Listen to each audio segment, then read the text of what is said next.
Olá, olá, boa noite, sejam todos bem-vindos à TVD News Parabólica Digital 581 e um beijo especial para o pessoal que nos está assistindo ao vivo na TV aberta, aí no Paraná, Ivaiporã 14.1, Pato Branco 44.1 e Guarapuava 19.1. Hoje, eu e a Karina, minha irmã, temos o prazer de receber o jornalista e escritor Rafael Fontana. Ele que é autor do livro Falar é Fácil e Chernobyl, uma jornada pelas entranhas da ditadura comunista. Também é jornalista, mora em Brasília e não conhece somente as entranhas do Partido Comunista Chinês, como também do Brasil, deste congresso, os encanamentos escuros do poder. Karina, boa noite, minha irmã. Boa noite, minha irmã querida, Rafael, audiência maravilhosa, sejam bem-vindos, vamos juntos aqui que hoje o assunto vai ser especial. Rafael Fontana, muito obrigada por aceitar esse convite. Essa entrevista também está ao vivo no canal do Silvio Navarro. Muito obrigada, mestre, pelo espaço. Boa noite, Fontana. Boa noite, Camila. Boa noite, Karina. É um grande prazer, uma honra estar aqui com vocês. Deixar meu boa noite também para essa audiência maravilhosa. Um abraço para o Silvio Navarro. Nós temos muitos assuntos interessantes para conversar hoje aqui. Vamos lá, então. Rafael, então já vamos começar com uma pergunta polêmica. Qual a diferença entre o Partido Comunista Chinês, já que até aula tu deu na China, para o que está acontecendo hoje no Brasil? Olha, essa é uma pergunta retórica, porque, na verdade, não há muita diferença, Camila. O que nós estamos vendo hoje é uma sequência de passos que foram adotados dentro lá da China, dentro do Partido Comunista Chinês, como essas restrições nas redes sociais, como o sufocamento financeiro das pessoas que falam contra o regime, seja o regime socialista chinês, seja o regime adotado no Brasil, que só não tem nome, mas é um regime de exceção. Sim, hoje não dá para dizer, inclusive nos Estados Unidos se sabe muito bem disso, em outros países que estão publicando matérias sobre o Brasil, sobre uma situação que o Brasil nunca viveu antes, de termos, chegar a ponto de existir um juiz da Suprema Corte sendo processado por um tribunal americano. Então, via de regra, o que foi adotado na China nos últimos anos tem sido aplicado no Brasil, inclusive os famosos créditos sociais. A diferença é que aqui ainda não existe o sistema de pontuação de crédito social, mas é claro que pessoas são avaliadas pelo seu comportamento. Aquelas que vão contra o governo, que vão contra os grandes tribunais brasileiros ou que vão contra o sistema, são punidas, Camila. Mesmo que não exista o sistema de ponto, ele já é aplicado na vida do cidadão brasileiro. Perfeito, Rafa. Karina? Rafa, a China é tida aí como um país excelente, exemplar, que comunismo é coisa da nossa cabeça. Como a audiência poderia entender o que é o comunismo chinês? Karina, excelente pergunta, porque muita gente, olha só, brasileiro, às vezes vai fazer negócio na China e volta na cabeça, não, a China é um país livre. A verdade é que a pessoa foi para a China e não conheceu a China. Se você quiser conhecer a China, não adianta viajar. Você vai ver uma Disneylândia que foi criada para você. Você só vai nos lugares que são autorizados os estrangeiros irem. Apenas 1%, veja bem, 1% dos hotéis da China recebem estrangeiros. Aí esse pessoal que vai lá fazer negócio não tem ideia disso. Quando o estrangeiro chega na China, a primeira coisa que ele faz é acessar o VPN para poder mandar uma mensagem para a família, falar, cheguei bem de viagem. Porque ele não pode acessar o WhatsApp, não pode acessar o Google, o Gmail, não pode acessar o Facebook, o Instagram, nenhuma dessas plataformas do YouTube, nenhuma dessas ocidentais são proibidas. Então, é óbvio que você está num país comunista, numa ditadura, num sistema totalitário. E o comunismo de compadrio, ele existe, ele é forte, ele persegue e vigia as pessoas o tempo todo, é um estado policial. A pessoa vai chegar e falar assim, eu fui num restaurante ótimo, foi super bem atendido. Claro, aquele restaurante é o que recebe estrangeiro. Os garçons são treinados para receber estrangeiros. Eles sabem o que eles podem falar e o que eles não podem falar. Chega na China e tenta conversar com algum chinês sobre o comunismo. Critique o comunismo chinês dentro da China, em um chinês. Ele vai rir e falar, não, eu não sei desse assunto, e vai embora. Ele não vai comentar esse assunto. E você, muito provavelmente, vai ser convidado a voar de volta para o seu país de origem. Rafael, o Brasil também está entregando o Brasil à China, inclusive vendendo terras nossas para a China, para que ela explore os minérios que nem o próprio brasileiro tem acesso. Estamos vendo também influenciadores de esquerda falando bem do país, como se a China fosse a 10ª maravilha do mundo. Pode falar os perigos de deixar a China entrar no país desta forma e o que ganha um influenciador para fazer isso? Ótimo, então vamos lá, o primeiro ponto. Deixar bem claro, pessoal, nenhum brasileiro, nenhum estrangeiro pode comprar nada de terra na China. Nada, nada. A única terra que um estrangeiro consegue na China é quando ele trafica droga, ele é executado e ele vai para 7 palmos abaixo da terra. Só isso. Então, é um absurdo que os chineses possam comprar terras no Brasil, produzir no Brasil. Onde está a reciprocidade? Ela simplesmente não existe.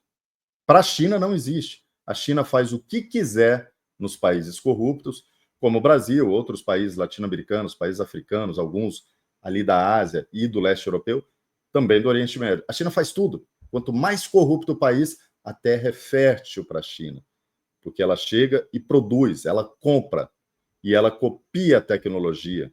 Nenhum país enriqueceu fazendo negócio com a China. Nenhum país se desenvolve fazendo parceria com a China. Quem ganha é sempre a China. O perigo é aumentar a pobreza, a vigilância, o autoritarismo dentro do Brasil. Chinês não deveria produzir em terras brasileiras, ponto final. Agora vamos lá, sobre influenciadores ou jornalistas, ou quem quer que seja, falou bem da China, está recebendo dinheiro, ou está recebendo benefício. Recebeu uma bolsa de estudo para estudar 1 ano na China, Camila, com tudo pago, com a universidade já paga, com hotel, com passagem aérea, com viagens pelo país, com refeições. Faz as contas de quanto que isso dá no ano. São milhares e milhares de reais. Então, ela pode não estar recebendo dinheiro no bolso dela, ela está recebendo benefício, está elogiando a China. Vai trabalhar na China para a empresa chinesa, está recebendo da China, porque todas as empresas chinesas são estatais, são controladas pelo Partido Comunista Chinês. Então, elogiou a China, pessoal, já sabe, aquela pessoa está recebendo dinheiro ou benefício direto ou indireto. Não existe elogio grátis à China. Todo influenciador, todo jornalista, todo artista está fazendo propaganda, está sendo pago. Inclusive, Camila, Karina, estão recebendo bastante dinheiro dessas empresas controladas pelo Partido Comunista, como Xiaomi, como a Huawei, como a BYD, que está inundando as ruas do Brasil com essa porcaria de carro que não tem em lugar nenhum, só na China e no Brasil. Muito obrigada, Rafael. Karina? Rafael, as pessoas aqui, os comunistas brasileiros, né, os que se acham comunistas, mas vivem num país livre, entre aspas, dizem que o trabalhador chinês é muito feliz. E quando eles falam sobre isso, eu fico pensando, meu Deus, em que mundo eles vivem? Como é que foi a tua experiência na China observando o trato do trabalho, né, em relação do governo ao povo, o seu trabalhador, que tanto eles idolatram aqui no Brasil? Olha, essa é uma ótima pergunta. Primeiro, vamos dividir, né? Quando nós falamos a China, parece que é uma coisa unificada, igual, não é. A China é um mundo. A China tem quase 1,5 bilhão de habitantes, um território maior que o brasileiro. Você tem a costa muito populosa, enquanto a parte oeste da China tem pouca gente vivendo lá, é quase uma Amazônia. No Tibete, Xinjiang, nós temos diferentes idiomas. Só a cédula chinesa tem 6 línguas diferentes. Nós temos províncias separatistas, como o Tibete, por exemplo, gostaria. Agora a Mongólia Interior já não consegue mais. Então, a China é um mundo. Vamos lá. Quando a gente diz a China, estamos tentando mostrar aqui a média da China. Então, o trabalhador chinês que trabalha numa grande metrópole, como Pequim, Xangai, Guangzhou, Shenzhen, talvez ele esteja satisfeito, está recebendo bons salários, ele vive num apartamento de classe média, tem acesso a consumo, porque, aliás, nós vamos falar daqui a pouco de religião. Quando você tira a religião, você enfia o material para tentar substituir Deus. Então, podemos dizer que o trabalhador de classe média alta das grandes metrópoles, vivem uma vida confortável, embora não tenham liberdade. Agora, o trabalhador do interior da China, das periferias da China, esse não está feliz, não. Ele trabalha feito um condenado, em condições desumanas. Muitas vezes trabalha 7 dias por semana, folga uma vez no mês. Ele produz, ele vive para trabalhar. Ele não tem tempo de descanso. Essa pessoa, ela não é feliz. E, além de tudo, é claro, ela não tem liberdade. E não existe essa conversinha aqui no Brasil de bullying, de machismo. Nem existe no idioma, pessoal. Não tem tradução para ele. Gordofobia. Por exemplo, uma das minhas alunas, a Natália, que agora está magrinha, casou, né? Ela ficou magrinha para casar, mas ela era uma chinesa mais cheinha, vamos dizer assim, o que é um problema, porque as chinesas elas têm que ser magrinhas, brancas, para arrumar marido, senão não arruma.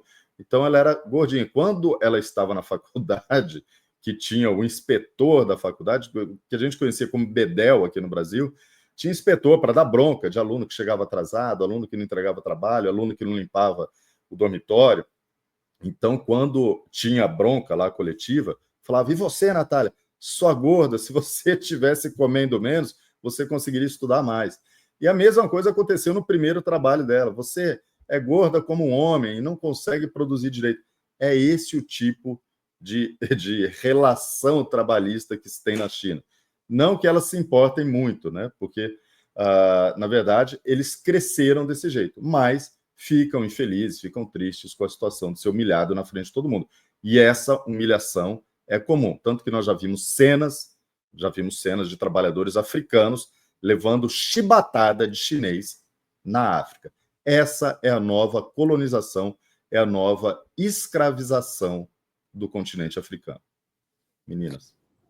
Rafael, já que estamos falando de trabalhadores do Partido da China, estudantes, gordofobia, machismo, enfim, lá também tem campos de concentração. Inclusive, tem um livro que eu leio e releio sempre, que chama A Fuga do Inferno, que é o relato de uma testemunha-chave sobre os campos de concentração da China. É um relato muito pesado, é Sairagu Saltibá. Me corrige, que eu não sei falar esses nomes, mas o livro é esse, ele é sensacional e doloroso de ler. Só que a China nega a existência de um campo de concentração. Pode falar um pouquinho sobre isso? Posso falar sim. Olha só, Camila, a China pode negar, como ela sempre faz. A mentira, ela é inerente ao Partido Comunista, sempre como eu explico no meu livro também. A mentira, que ela foi criada pelo diabo, ela é muito, muito associada ao comunismo, ao comunista, que é uma espécie de capeta também.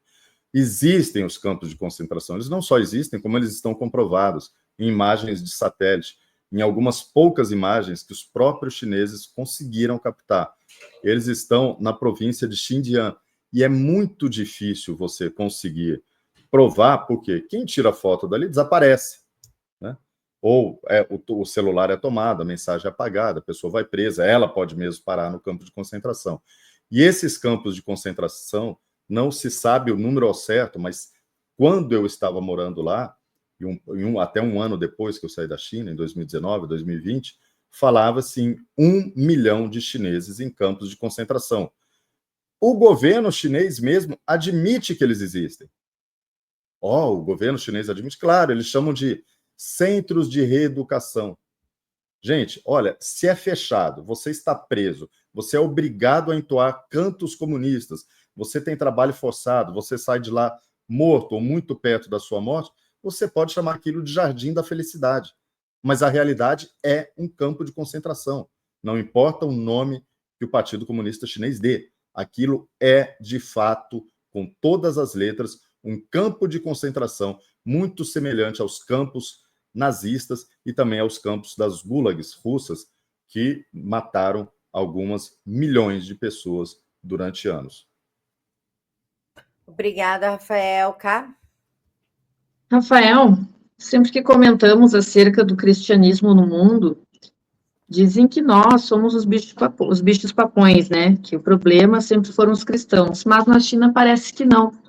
Como que funciona a perseguição chinesa comunista com relação aos cristãos naquele país? Olha, essa é uma excelente pergunta. Eu estava conversando sobre isso com a Andréa Luiza Matias, deixar um beijo para ela, no programa de ontem. Vocês viram notícias, por exemplo, na mídia brasileira em destaque sobre o massacre de cristãos que teve no Congo dias atrás? Não, isso não acontece. Os cristãos são o povo mais perseguido do mundo, e isso é reconhecido, inclusive, pela ONU. E a perseguição religiosa na China é brutal, é cruel. Quando eu falei sobre esses campos de concentração, só faltou dizer que a maioria, a imensa maioria das pessoas que estão nesses campos de concentração estão na província de Xinjiang, que é uma província de população uigur. Os uigures são muçulmanos. Eles foram lá no passado maniqueístas, depois eles foram hinduístas, e finalmente, lá pelo século X, eles se tornaram muçulmanos. Então, a maioria dos que estão nos campos de concentração chineses são islâmicos, tá? Agora, a perseguição ao cristianismo tem aumentado muito. Existem aquelas igrejas, inclusive a que eu frequentava em Pequim, a Catedral da Imaculada Conceição, que servem como uma vitrine do partido em Pequim, em Xangai, sempre nas grandes metrópoles, para dizer, olha só, o partido é tolerante. Mas não é, pessoal. Essas igrejas ainda são mantidas ali só como uma fachada, uma vitrine da tolerância, uma brincadeira e um afago aos estrangeiros, aos diplomatas, aos empresários que vivem ali e frequentam essas igrejas. Mas no interior da China, elas estão sendo destruídas, proibidas, os cristãos estão sendo perseguidos, presos e alguns deles executados. E os que são estrangeiros são deportados. Então, a perseguição é brutal a todas as religiões, inclui o cristianismo. O judaísmo, nem pensar, quase não tem judeu na China. Os muçulmanos são muito perseguidos também na China. Os budistas, que as pessoas acham, não, o chinês é budista. Gente, a China é um estado ateu. A diferença de um estado laico para um estado ateu é que o estado laico simplesmente ele é desvinculado de qualquer religião. O estado ateu, ele proíbe as religiões. Ele persegue os religiosos. Ele prende os fiéis. Essa é a grande diferença. A China não é um estado laico, é um estado ateu, é um estado comunista que persegue cristãos, sim. Obrigado pela pergunta, Karina. Rafael, outro livro que eu tenho meio que de cor é o seu. Obrigado, Camila. E tu cita uma frase no livro, que até separei aqui, bem no comecinho do livro, que eu gostaria que tu falasse um pouquinho sobre ele. Só um minutinho. Aqui. O povo chinês e sua cultura milenar merecem a nossa admiração. O mesmo não se pode dizer do Partido Comunista Chinês. E tu investigou as entranhas do Partido Comunista Chinês, inclusive na parte de comunicação, que teve a tua participação. Como é que o que tu tem para contar para a gente? Obrigado pela pergunta, Camila. Eu fiz questão de colocar isso no começo do livro, porque é uma coisa que eu penso, de verdade, para ficar claro, né? Assim como os nordestinos do Brasil são vítimas dos políticos do Nordeste, o chinês é vítima do Partido Comunista. A China, de 5.000 anos, a sua civilização, a sua arquitetura, a sua culinária, que eu adoro, toda a sua história merece o nosso respeito, merece a nossa admiração, porque foi construída pelo povo chinês ao longo dos anos, pelos povos chineses que habitaram aquela região imensa. Já não podemos dizer o mesmo do Partido Comunista Chinês, que justamente quer aniquilar essa história. O comunismo, ele não aceita competição, ele não aceita Deus como competição. A gente acabou de falar de religião, ele quer destronar Deus e tomar o seu lugar. Isso é uma prática marxista. Então, o comunismo, ele faz a mesma coisa, ele não aceita competição. Ele não quer competição com as religiões tradicionais chinesas, antigas, com o atual, como a Falun Gong e a Falun Dafa, que esses são brutalmente perseguidos, presos, executados e seus órgãos são traficados. Ele não quer competição com a história, com os ídolos do passado chinês, com os símbolos chineses. Eles só aceitam ali Confúcio, né?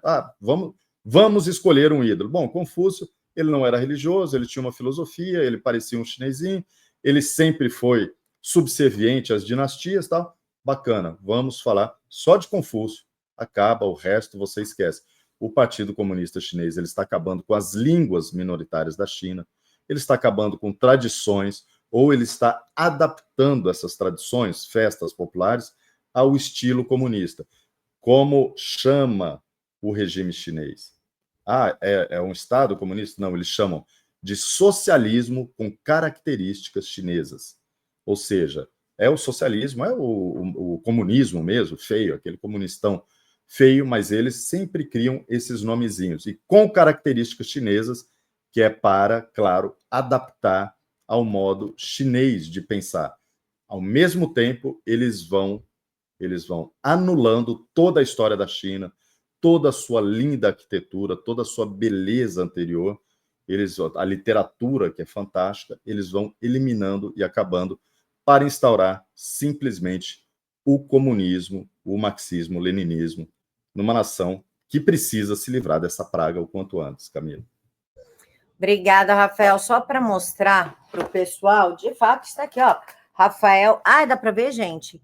Com o Xi Jinping. Aqui, ó, tá o Xi Jinping. Ó. Exatamente. Está aqui para comprovar para vocês que é verdade. Ele esteve, sim, na China, morou anos na China. Inclusive, no livro também mostra não é passaporte, né, Rafa? É a sua renovação de estadia, né? Para trabalho, que tem que renovar ano a ano. Eu tenho esses documentos todos, inclusive eu estava aqui, agora eu acho que sumiu o cartão meu cartão de participação desse congresso do Partido Comunista. Aí, esse aí é a renovação de residência, exatamente, que a gente tinha que fazer. Mas eu estava com o cartão aqui vermelhinho, ele desapareceu. Mas é justamente isso. Eu fiquei, nessa foto, eu estava trabalhando no 19º Congresso do Partido Comunista Chinês, que mudou a história da China e, de certa forma, a história do mundo. Porque mudou a Constituição chinesa para que Xi Jinping fosse reconduzido indefinidamente como secretário-geral do Partido Comunista Chinês, que é o cargo mais importante do país. Não é presidente da China. Só é presidente da China quem é secretário-geral do Partido Comunista Chinês. Inclusive, nesses países comunistas, como foi na União Soviética, tá? O Gorbachev, Brezhnev, Khrushchev, eles não eram chamados de presidente. Eles eram chamados de secretário.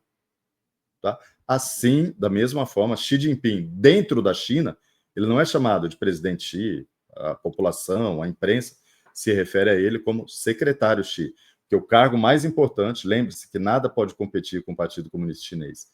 Então, o cargo mais importante do país é secretário-geral do Partido Comunista Chinês. É o que ele é. E a presidência ele acumula por ser secretário.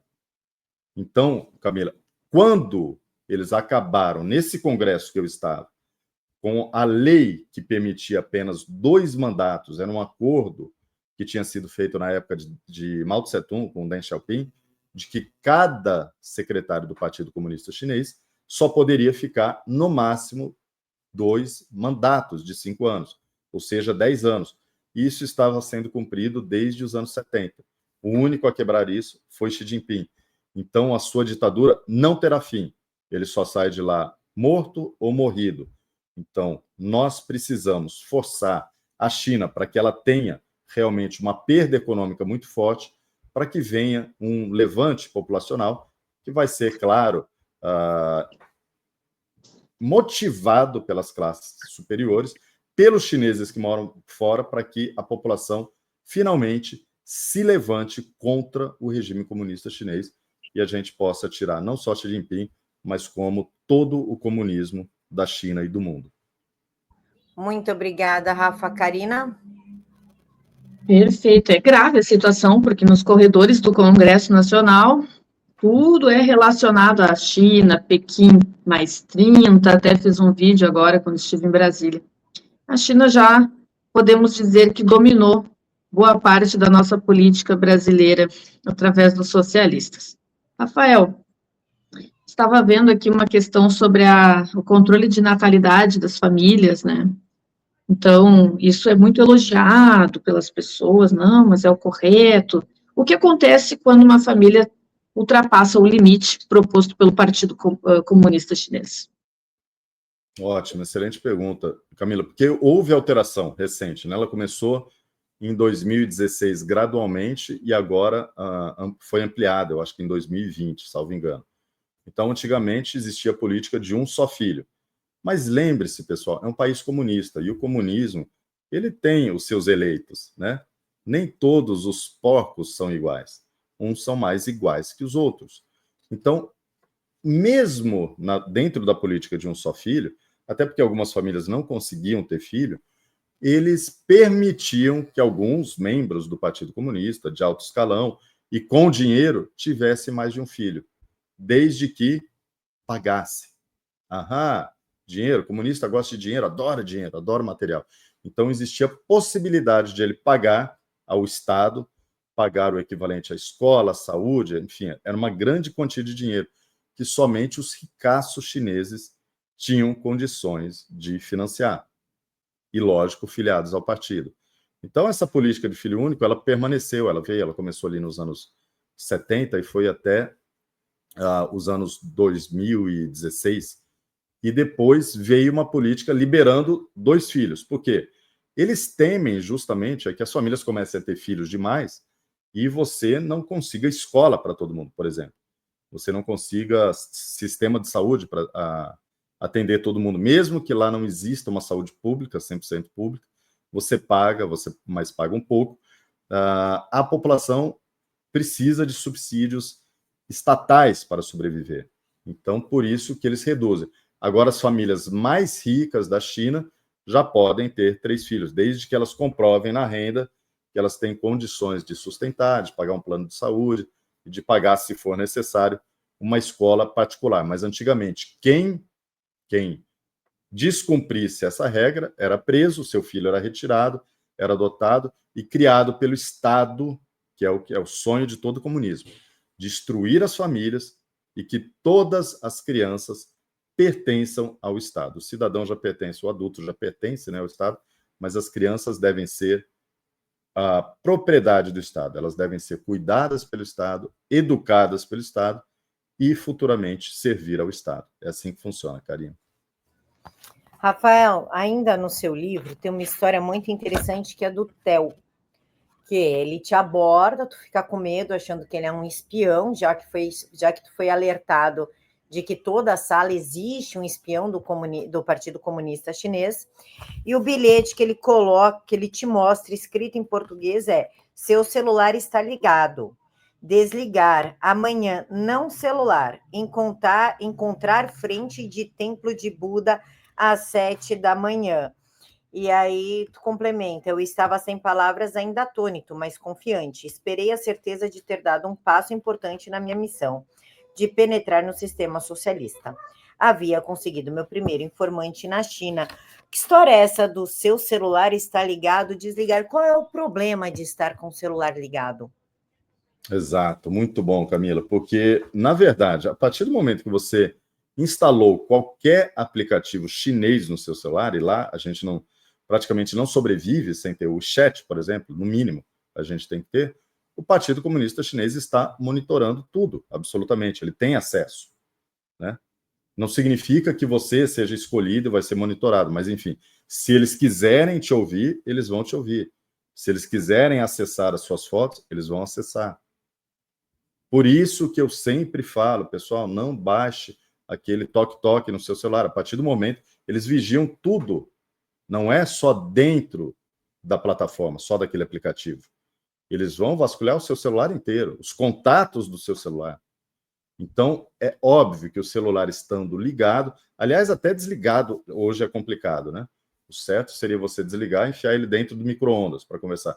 Mas havia uma possibilidade naquela época de você desligar o celular, e como eu era um estrangeiro, E ele sequer levou o celular nos encontros comigo. Ele não levava celular enquanto ele se encontrava comigo. Até porque você pode estar sendo monitorado aonde você está andando, para onde você está indo, a geolocalização, né? Então, não poderíamos estar no mesmo lugar. E é engraçado, eu queria fazer um paralelo com o golpe, da tentativa de golpe no Brasil, que é ridícula essa narrativa de que aqui no Brasil os golpistas, eles mandavam um e-mail, eles imprimiam, né? A minuta do golpe, vamos imprimir e assinar. Olha só, Bolsonaro, o plano punhal verde-amarelo para... A gente vai matar aqui, ó, a gente está pensando em matar o Lula, o Alckmin, o Alexandre de Moraes, e mais um pessoal aí. Vamos imprimir o plano aqui para você ler e assinar? Gente, que ridículo, né? Qualquer pessoa que conhece o mínimo de inteligência, de serviço secreto, sabe como as coisas funcionam. Aquele menino, ele já tinha noção, até porque menino porque era jovem. Os chineses entram na universidade com 17, 18 anos e tem cara de criança, as meninas principalmente, até porque não existe erotização infantil. Então, eles parecem mais jovens do que eles realmente são. Ele já tinha noção do país que ele vivia, da situação que ele morava, da vigilância total. Então, era papelzinho. E papelzinho sumia, desaparecia, queimava, né? Se dissipava, como o outro bilhetinho que ele escreveu para mim no ônibus, que ele simplesmente... na verdade, esse bilhete, esse papelzinho, ele enfia na boca e come, engole o papel. Papelzinho comestível é isso, uma forma dele jamais ter sido identificado e jamais ter sido encontrado qualquer forma de comunicação escrita comigo, Camila. Nossa, que liberdade maravilhosa. Tu tem que engolir o papel para mim. Quem não quer isso, né, Karina? Ele poderia ter queimado, tal, mas a opção mais fácil ali era engolir o papelzinho. Eu vi quando ele enfiou, ele virou as costas, saiu e enfiou o papel na boca e sumiu. É macabra a situação e é macabro mais ainda o apoio das pessoas do Ocidente com relação ao sistema comunista chinês e como eles adoram. Rafael, essa agenda woke é galera do cabelo verde, sovaco cabeludo, manifestações na rua, seminus, é pauta gay, é a pauta tudo que é coisa, ista. Isso se cria na China porque eles tanto idolatram ou eles seriam já tolhidos no primeiro momento? Excelente pergunta, Karina. Não existe isso na China. Não tem como. Né? Tinha um gay, para não dizer que não tinha, né? Eu trabalhava na Rádio Internacional da China, que faz parte do China Media Group, que é grande. Lá, só na Rádio Internacional, eram mais de 2.000, bem mais de 2.000 funcionários, eram mais de 2.000 chineses, além de mais de 200 estrangeiros que trabalhávamos lá. De todos esses chineses, tinha um que havia assumido a homossexualidade, que ele tinha morado na Itália, né? E aí, como ele assumiu e o regime já sabia que ele era homossexual, aí ele virou uma bichona mesmo, colocava umas roupas extravagantes, tal, andava igual mulher, era o único. E, aliás, ele era mantido ali porque ele era o melhor tradutor de italiano, ele falava italiano fluentemente, ele fazia uma tradução perfeita de um lado para o outro, né? Do italiano para o chinês, do chinês para o italiano, ele era muito bom. Ele assumiu, mas o que aconteceu? Ele sabia que ele jamais iria ascender na carreira. Ele iria ficar ali, ele jamais teria um cargo de chefia, ele não teria salários mais altos, ele ia ficar naquela situação para sempre, até um dia que talvez ele mudasse para a Itália ou para algum outro país. Mas existe, claro, homossexual na China, homem e mulher, um número bem menor, porque vocês sabem, a sociedade que não é estimulada a ter isso, a tendência é ter muito menos. No Irã tem 0,2% de homossexuais, na Indonésia 0,4%. Aí você chega nos Estados Unidos e está com 19%. Então não é da humanidade, é da sociedade. É da sociedade. O que está acontecendo é totalmente um experimento social. Feminista. Não, gente, eles têm Dia da Mulher, tal, na China, mulher é mulher, homem é homem. Homem vai sofrer, vai fazer as coisas, vai fazer o serviço pesado, bravo, vai para o exército, vai morrer. Mulher vai cuidar, muitas vezes vai cuidar de casa. Né? Mesmo as profissionais, elas têm várias funções que permitem que elas saiam, que elas cuidem dos filhos, cuidem das crianças, cuidem de casa, tá? Não existe esse tipo de conversa. Qualquer manifestação nesse sentido, porque, de novo, nada jamais poderá competir com o poder comunista, qualquer forma de manifestação é imediatamente combatida, mas de forma séria. Se for chinês, vai preso, se for estrangeiro, vai ser deportado, como aconteceu com o Tony, da Albânia, que trabalhava com a gente na Rádio Internacional da China. Ele era gay, mas ele não dava demonstração de que ele era gay, ele se comportava normalmente. Mas o que ele fez foi participar de reuniões com um grupo de homossexuais que reunia chineses e alguns estrangeiros para tentar fazer uma manifestação na China, uma manifestação pequena. Só que o governo descobriu antes da manifestação. Prendeu, um dia eles chegaram no local da reunião, prenderam todo mundo, inclusive o Tony, que ficou, acho que 48 horas preso, mas como ele era jornalista, como ele era estrangeiro, né, albanês, que, aliás, é um regime socialista também, ele foi preso por 48 horas até dar o tempo de a China conversar com a embaixada da Albânia e falar, bom, ele vai ser deportado, a gente veio avisar isso aqui. Aí ele chegou no prédio acompanhado de policiais diferentes do que a gente vê na China. Aliás, raramente a gente vê policial em Pequim. Então, ele chegou acompanhado desses policiais e ele tinha 2 horas dentro do apartamento com os policiais para pegar o que ele quisesse, fazer as malas, porque de lá, diretamente, ele iria nas viaturas policiais para o aeroporto e tinha um voo diretamente para a Albânia, naquele momento, ou para a Croácia, e depois com escala na Croácia para ir para a Albânia. Enfim, ele foi deportado. Então, não existe isso. Qualquer tentativa de protesto homossexual... E essas palavras não existem não existe no vocabulário, no dicionário deles. Homofobia, gordofobia, feminicídio, tal. Essas palhaçadas criadas no Ocidente não existem no Oriente, na Ásia, que concentra mais de 2/3 da população mundial. Essas coisas não existem por lá, Karina. Rafael, outro fator que vale a pena destacar na China é a manipulação de eventos históricos em nome de uma harmonia social. Então, eles mantêm sob censura eventos como, por exemplo, aquele massacre da Praça da Paz Celestial. A China também é conhecida por massacrar manifestantes que lutam em nome da liberdade. Que tipo de democracia é essa, tão defendida e enaltecida pelo Lula, que, inclusive, na época da pandemia, disse que a China é o melhor e maior partido do mundo e que deveria ser exemplo? O Lula só fala bobagem, né? Primeiro que não é o maior partido do mundo. O maior partido do mundo é o indiano, que está no poder, do Narendra Modi, em número de pessoas, é o maior partido do mundo. Mas, de qualquer forma, sim, a China esconde os fatos. O chinês, ele sabe que houve esse massacre. Eles tratam muito, muito com números, né? Então, eles falam a data. Eles não falam o massacre, eles falam a data.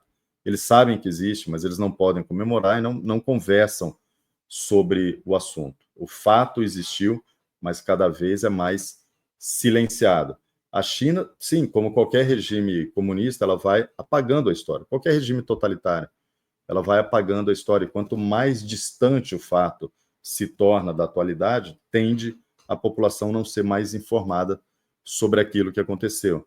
Sobre, por exemplo, claro, a Revolução Cultural. A Revolução Cultural que era nada mais, nada menos do que acabar com a cultura da China. Aquilo que a gente falou já no começo da live. Acabar com as tradições, acabar com as festas, acabar com a literatura que existia, acabar com a arquitetura, né? Porque a arquitetura comunista é horrível, horripilante, em detrimento da arquitetura oriental, que é linda, maravilhosa, harmônica, né? Colorida, é outra história, cheia de detalhes, rica em detalhes. Agora são aqueles prédios quadrados, aqueles caixotes, linhas retas, horrível, né? Então, esse é o comunismo. Muito bem levantada essa questão aqui, Camila, porque é uma pena que isso esteja acontecendo na China, porque quando cair o regime comunista, teremos trabalho para recuperar tudo isso. Outro fato, de um lado, eles negam fatos da história e substituem outros. Por exemplo, para enaltecer a China, dizem eles inventaram a história de que as grandes navegações não foram europeias, que os chineses chegaram na América antes. Eles têm até um mapa que é extremamente forjado, né, da América, inclusive dos rios, que eles teriam entrado nos rios dos Estados Unidos, do Brasil, no Rio da Amazônia. É tudo forjado, é tudo balela.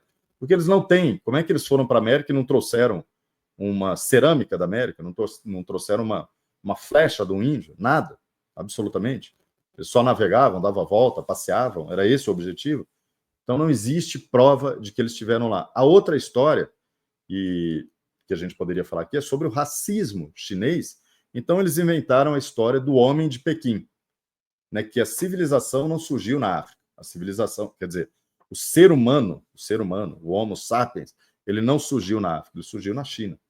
É o homem de Pequim, que ele é o homem antes de todos os homens.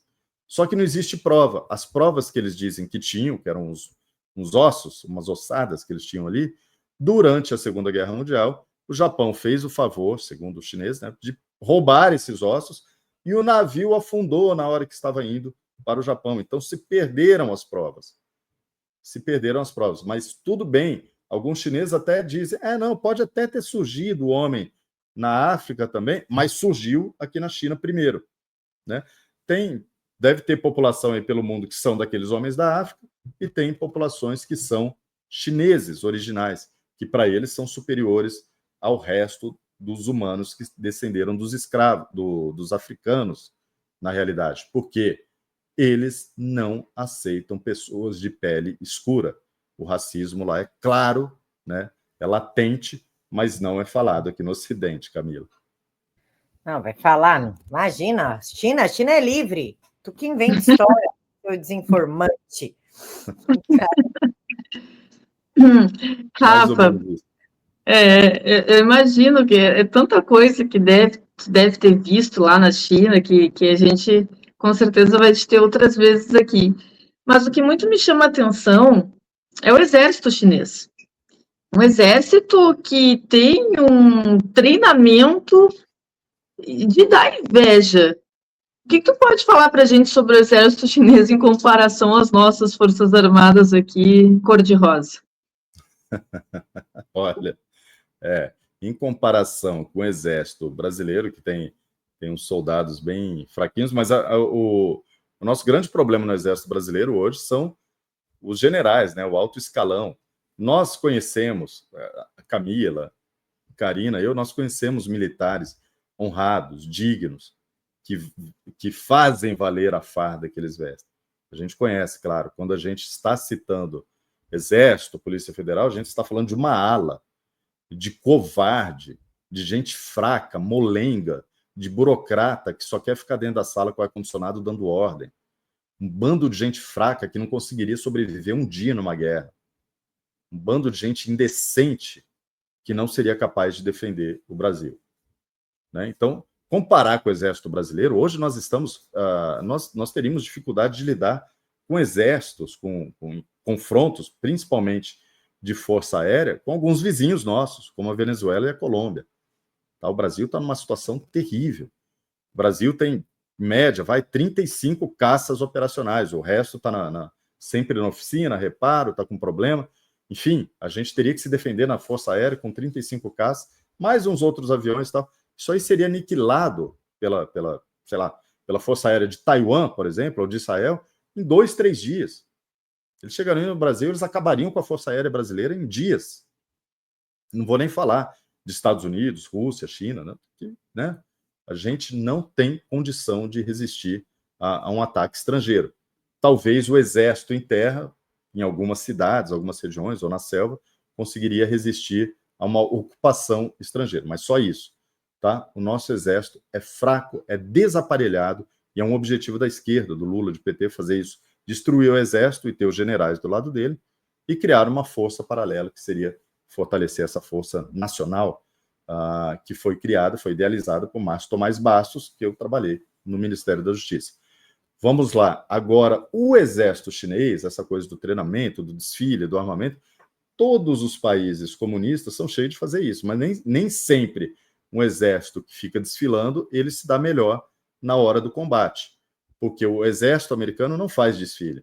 Tem o Dia dos Veteranos, tem uma coisa ou outra, mas eles não fazem desfile militar, com toda aquela pompa, né? Aquele desfile, a marcha, passeando com aqueles mísseis, caminhões, tanques, não faz. Os Estados Unidos não fazem essas demonstrações militares, mas é o país que na hora da guerra, ele vai lá, nas 2 guerras mundiais, ele foi lá, movimentou o país inteiro e venceu a guerra. Tá? Venceu as 2 guerras. Salvou a pele da Europa 2 vezes, para deixar bem claro. Né? Enquanto, né, o exército da Coreia do Norte também faz altas movimentações, muitos desfiles, mas a gente não sabe como eles se sairiam num confronto. Agora, eles foram enviados lá para combater na Ucrânia, por exemplo, e olha só como é que funciona o comunismo. Nessa live é muito bom a gente falar de China e falar de comunismo. Os soldados norte-coreanos, eles saíram de lá, disseram para eles, os comandantes, que eles iam participar de um treinamento. Eles só ficaram sabendo que não era treinamento quando começou a morrer gente levando bala de verdade. E aí eles disseram, veja bem, levaram os caras lá para a parte ocidental da Rússia para combater e falou, olha, vocês estão do outro lado, é sul-coreano que vocês estão enfrentando. Vocês têm que matar porque é sul-coreano. Eles não sabiam, primeiro, que era combate de verdade. Segundo, eles não sabiam quem era o inimigo, né? Que são os ucranianos, no caso. Então é assim que funciona o comunismo. Mas esses soldados norte-coreanos colocados à prova, eles não se saíram muito bem, não. Nos desfiles, eles fazem tudo certinho. Mas ali na hora de pegar em arma e enfrentar ucraniano, que também não são muito bem preparados para a guerra, eles morreram. Né? Houve um massacre lá, vários norte-coreanos morreram. Então, nem sempre o exército que faz o desfile mais bonito é o mais preparado. Agora, comparar com o exército brasileiro é covardia. Nós que já tivemos um exército aí entre os 10 mais poderosos do mundo, hoje a gente é motivo de piada. Rafa, por falar em piada, muito se debate sobre o TikTok, um aplicativo chinês que aqui no Brasil tem os maiores absurdos, que vai desde piadinha engraçadinha, Léo Lins, até o pior da sociedade, como, por exemplo, sexualização infantil, mulheres nuas, enfim. Só que na China, esse conteúdo é completamente diferente para quem usa o TikTok. Para as crianças são ofertados material, ensino. O que a China quer com isso? Excelente pergunta, Camila. Eu estou com o livro do Yuri Bezmenov, está ali agora, não tá perto, senão eu iria mostrar. Mas a União Soviética trabalhou isso muito bem. A China vem fazendo o mesmo. O TikTok na China não é que não tenha piada mesmo, isso existe, né? Eles estão ali de vez em quando, tem videozinho engraçado, alguma coisa, mas não tem erotização, sexualização. Isso não tem na internet da China. Os sites adultos são proibidos em toda a China. Não é só criança que não pode acessar, adulto não pode acessar, porque eles sabem o dano que a pornografia causa, né? A dependência, o vício. Isso aí é improdutivo para o cidadão. Então a China proíbe também isso para adultos. No TikTok lá você tem competições escolares, competições de matemática, você tem incentivo a você estudar mais, a ser o melhor aluno da sala, muito incentivo a práticas esportivas, né? A práticas culturais. Então tudo isso está no TikTok lá. Ele não é como o que nós vemos no Brasil, só falta vender droga, enfim. O objetivo dos países comunistas, seja desde a União Soviética, a Rússia ainda faz isso, e a China, é você destruir uma sociedade por dentro, é você acabar com a família, é você destruir os conceitos positivos de uma sociedade, da liberdade, por exemplo, é você idiotizar as pessoas, levá-las à improdutividade. Tem muita gente que eu acho que fica nesses aplicativos, fica passando um vídeo atrás do outro, horas ali, e não consegue parar, está viciado naquilo. Então, é muito ruim para a sociedade brasileira. Tanto que ele foi proibido em alguns estados americanos, em alguns serviços públicos, não só por isso. O outro grande problema do TikTok é que ele pertence oficialmente à ByteDance, e a ByteDance tem participação do Partido Comunista Chinês. Mas todas as grandes empresas chinesas são controladas. Presidente, vice-presidente, CEO, diretores, eles são filiados ao partido, obrigatoriamente são filiados ao Partido Comunista Chinês, ou têm que prestar contas diariamente a um escritório do Partido Comunista Chinês que fica dentro da sede dessas empresas, para saber como eles estão funcionando, como eles estão atendendo aos interesses do Partido Comunista Chinês dentro e fora da China, como no Brasil. É isso que está acontecendo, Camila. Eles querem corroer a sociedade ocidental, corroer a sociedade brasileira também, tornando tudo mais fácil para que os chineses venham e tomem conta, inclusive no Congresso Nacional, como a Karina afirmou aqui. Muito obrigada, Rafa. Karina?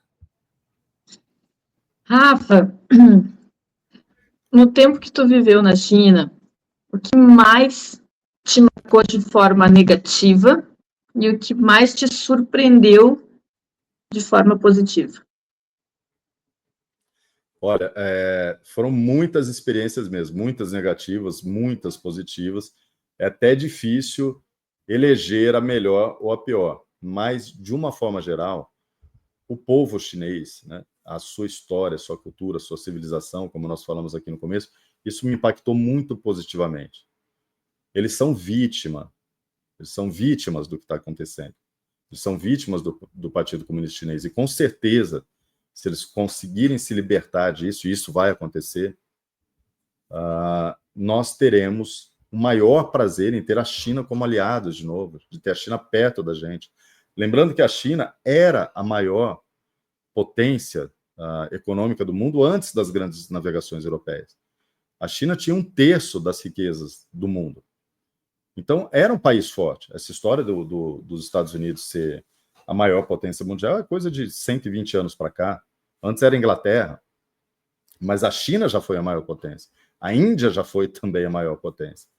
Entendeu? Então, nada contra, desde que não sejam controlados por um partido comunista, desde que não seja uma nação comunista. Então, se eu tiver que destacar um ponto positivo, é o povo chinês, né, e tudo que faz um povo, que é a sua cultura, as suas tradições. O ponto negativo, que de pior eu vi na China, é tudo que o comunismo traz de ruim, que é a perda de valores. Quando você tira Deus, a religião de uma população, prevalece o materialismo. Você tenta ocupar aquilo com materialismo. Acontece corrupção, né? A microcorrupção na China, ela existe, ela é muito forte.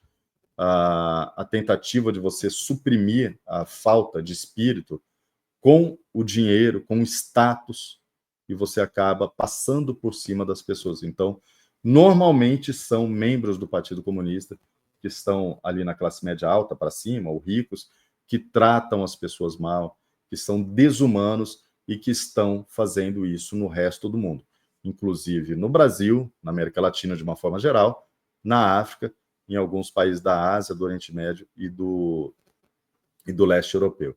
Então, ponto positivo, o povo chinês. Ponto negativo total, o estrago que o comunismo faz em uma população. Muito obrigada, Rafael. Rafael, para a gente está caminhando para o final. Daqui a pouco a Karina vai fazer um joguinho contigo, estilo pinga-fogo, onde ela fala algumas palavras, tu falar a primeira frase que vem na tua cabeça.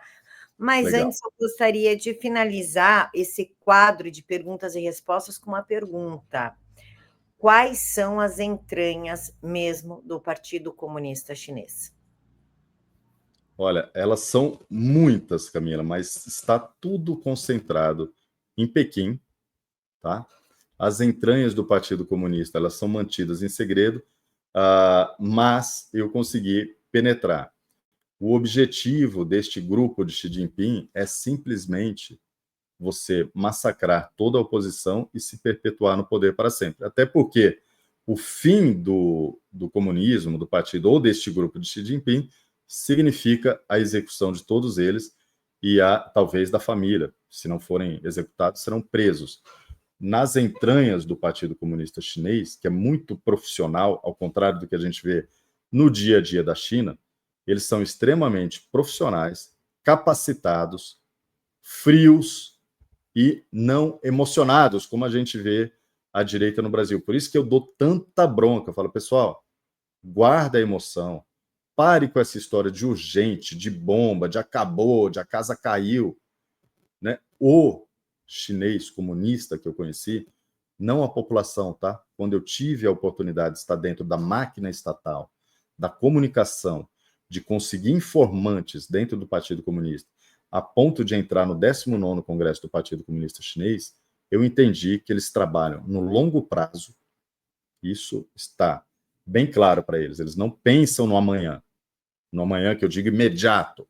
Eles pensam em longo prazo, eles agem sem emoção, tá? Não fica comemorando, celebrando vitória, ah, meu Deus, não, nada disso.